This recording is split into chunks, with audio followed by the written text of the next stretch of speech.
Bonjour à tous, j'espère que vous allez bien.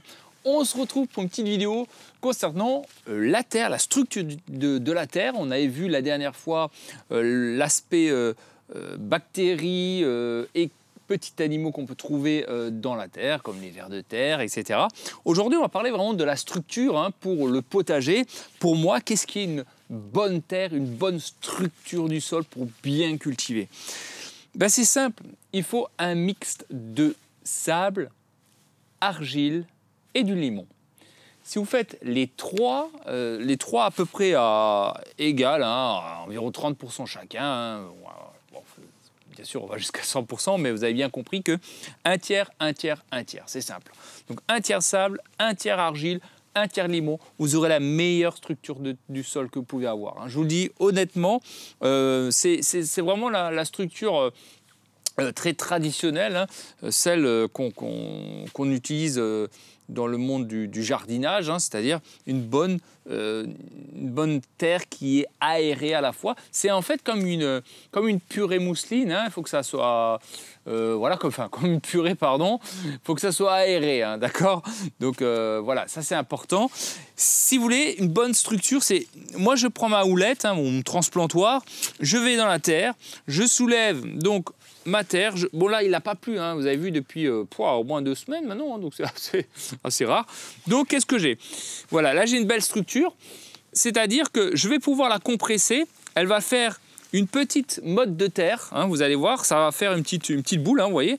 Si c'était que du sable, je ne pourrais pas faire ça. Si elle était trop sableuse, c'est impossible de le faire. Et pour voir si elle est bonne, regardez, c'est que je vais passer ma main et elle va simplement s'ouvrir. Voilà, elle va s'effriter, vous voyez? Il n'y a pas de problème, il n'y a pas de grumeaux, il n'y a pas d'argile trop compacte. Avec un petit ver de terre, allez, petit clin d'œil, un petit ver de terre.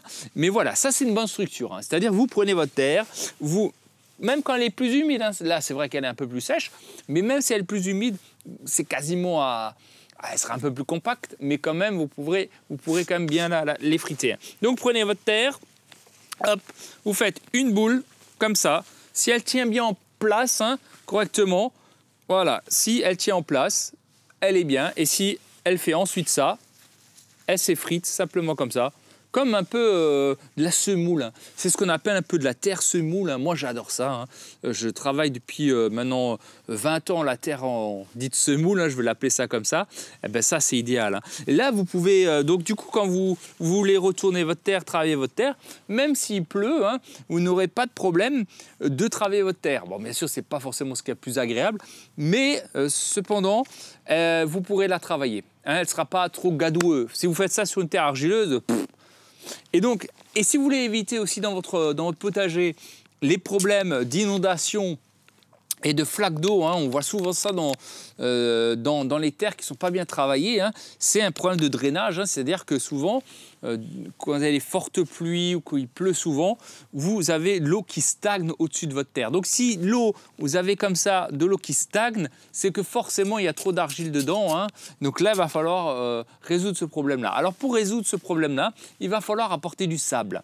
Le sable, vous pouvez en trouver en gravière, franchement, c'est pas cher du tout. Vous avez une remorque de 500 kg pour une dizaine d'euros et encore, même moi je la paye 6 ou 8 euros, je crois, la remorque. Donc il va falloir mettre pas mal de sable. C'est vraiment un tiers. Si vous pensez rajouter juste un petit seau de sable pour 1 mètre carré, vous n'allez même pas vous rendre compte de l'efficacité de votre seau. Donc c'est vraiment on va dire, là j'ai à peu près 10 mètres carrés, vous pouvez rajouter au moins 500 kg, donc une bonne remorque de sable, voire 2. Ça, vous imaginez un peu la quantité. Donc c'est-à-dire que vous pouvez faire largement environ 2 voire 3 cm de sable sur votre terre, mais tout dépendra bien sûr de la structure de base. Si vous avez une structure très argileuse, je crois d'ailleurs mon ami du potager d'Olivier qui a des problèmes d'argile. Donc Olivier, si tu regarderas cette cette vidéo, pardon, travaille, c'est mon conseil, mais tu fais libre à chacun, mais pour changer en fait ta structure, rajoute du sable. Rajoute du sable, ça va clairement, il n'y a pas de mauvaise, c'est une terre un peu plus compliquée, mais rajoutez du sable et enfouissez tout ça, quitte à passer une fois la motobineuse. ça suffit hein, une fois ou deux. Quand votre terre est en semoule comme ça, après vous pouvez tous les ans passer un petit coup de croc, passer la grelinette. Hein, en fait, du moment que la structure de la terre est mise en place, vous pouvez travailler moins motorisé. Hein, parce que si elle est très argileuse, là c'est compliqué avec les grelinettes, surtout que ça, en plus si c'est un peu sec pour rentrer dedans, ben, Tintin. Hein, donc voilà, travaillez votre terre, c'est l'argileuse, rajoutez du sable. Et bien sûr, hein, on ne parle pas du compost, hein, mais vous rajoutez du compost, du fumier, bon ça c'est un autre chapitre. Hein, mais là je parle vraiment de la structure de la terre. Hein. Donc pensez, argile, sable, limon, d'accord. De base, vous aurez de toute manière de l'argile. Vous ramenez notamment le sable, hein, du limon et de l'argile, vous en avez. C'est souvent le sable qui manque. Par contre, si vous avez une terre sableuse, ce qui peut être l'inverse, là c'est problématique. C'est problématique parce que ça va... alors c'est pas mal, mais ça va drainer trop vite. Du coup, en période de sécheresse, eh ben, la terre aura tendance à s'assécher beaucoup trop vite. Hein. Donc ça, c'est aussi un peu plus compliqué. Donc essayez de ramener un peu, cette fois-ci, un peu d'argile, hein, des fois, ça dépend de vos régions, mais quand on construit des nouvelles baraques, souvent, hein, vous voyez, quand ils construisent, à un moment, hein, ils arrivent hein, sur la glaise, et ça, vous pouvez en rajouter un petit peu si vraiment vous avez une terre sableuse. Hein. Mais dans la plupart des cas, c'est plutôt une terre argileuse que vous avez. Donc, voilà. Hein, donc, une bonne structure de terre, c'est ça. Hein, vraiment, quelque chose de très aéré. Hein, c'est vraiment, regardez... Hein, il n'y a pas que du sable, hein, c'est vraiment, il y a vraiment tout dedans. Hein, mais vous voyez, la terre, vous pouvez faire ce que vous voulez avec. Hein, voilà. Donc, si vous avez des questions, comme d'habitude, en commentaire, j'hésiterai pas à y répondre. Mais travaillez votre terre, ça c'est très important. Aérer, hein, je le rappelle, il n'y a pas que les animaux hein, ou comme les vers de terre et tout ça que vous pouvez voir hein, dans la terre. Ça fait partie d'un des éléments essentiels, mais il y a aussi les bactéries du sol. Et celles-ci, attention, hein, parce que les bactéries du sol, s'il n'y en a pas suffisamment, là, vous aurez des problèmes justement pour faire vos légumes. Hein, ils auront du mal à pousser. C'est une terre qui s'asphyxie. Hein, donc, il y aura tendance un peu à... Même les vers de terre, vous verrez, ils n'apprécient pas forcément plus que ça. Donc, il faut quand même une terre relativement souple. Hein, parce que les bactéries du sol, je le rappelle, c'est très important. Hein. Je n'arrêterai pas de le dire. Hein, ce n'est pas uniquement ce qu'on voit. Hein, la terre, c'est plus que ça. Au microscope, il y a énormément de choses dedans. Et justement, c'est la partie microscopique qui est le plus important dans la terre, croyez-le moi. Hein. Donc, oxygénation, parce que les racines des plantes ont besoin d'être oxygénées. Hein. Et voilà. Et puis, bien sûr, les bactéries contribuent, comme les vers de terre, justement à travailler, à grignoter en fait hein, les composts éventuels que vous mettrez dedans, le fumier, etc. Tout ça, c'est vraiment les bactéries qui vont beaucoup travailler. Donc, mais bon, ça c'est un autre chapitre qu'on avait plus ou moins déjà fait. Là, aujourd'hui, on s'occupe de la structure. Hein. Donc, argile, 1/3, sable, 1/3, limon, 1/3. Voilà, et puis vous aurez une très belle terre.